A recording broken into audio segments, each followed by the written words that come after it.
Heidi Carlson here, generational trauma and mother wound coach. I want to talk to you about generational trauma and mother wounds and really give you some examples of how they show up in our lives because it's a term that a lot of women still are not entirely familiar with, and really have no idea how they show up in their life. So, if you struggle with people pleasing, you find yourself giving too much to people and not receiving much in return, or struggling to receive from other people, ask other people for help. That's a sign of generational trauma and or a mother wound. If you struggle to express yourself, express feelings, opinions, stand up for yourself in groups, one on one, that is a sign of possible generational trauma. If you struggle with your emotions, you don't know how to identify, feel, express, share your emotions. You also don't know how to show up for other people who are showing up with emotion. That is a sign of generational trauma. If you do not prioritize yourself and you prioritize everyone else over your needs, over your desires, over your dreams, over your goals, that is a sign of generational trauma.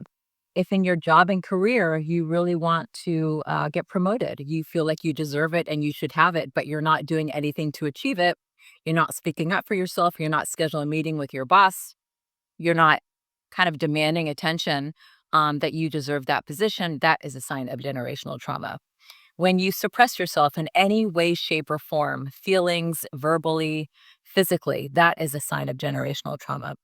If you struggle with intimacy, if you struggle being vulnerable with others, showing weakness, overachieving, if you have perfectionist tendencies, if you demand a lot of yourself, more than what's considered normal, that is a sign of generational trauma. If you have no boundaries, or you have very inconsistent boundaries, or you have no idea how to implement boundaries, or you let people walk all over you and don't know how to set and maintain boundaries, that is a sign of generational trauma.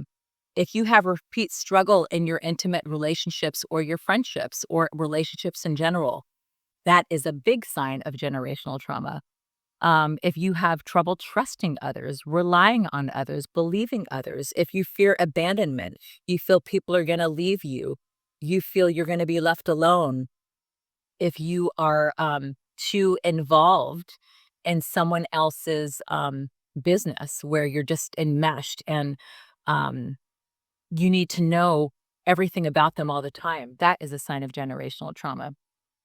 Um, there are so many other signs. I just wanted to give you an example because I know that it's not really clear. And I will say too that I grew up with a lot of generational trauma. I did not know it. I just knew that in certain relationships, I struggled to use my voice. In large group settings, I struggled to speak up. I struggled with emotions because I was not raised to express, share, and feel my emotions. My mother, by the way, was raised the same way, which is why I have that mother wound and that generational trauma. I also was raised to believe that worthiness was doing and being busy and overachieving and being a perfectionist and never stopping. And so I was relentless in doing for myself, for others. I had huge people pleasing tendencies. I had no boundaries. I prioritized everyone else over myself. Basically, many of the signs and symptoms that I shared here, I had not all of them, but many. And I had them because my mother and my father, in ways, were raised very similarly with generational trauma. So they unknowingly passed it right down to me. And I carried it in my life until I gained the awareness and I healed it. And you can heal it. It is absolutely possible. I healed all of it. It's not a fast process, but it's a process that you see results quickly. Obviously, we all have different forms, spectrums, types of generational trauma, and that will determine, what your path of healing is.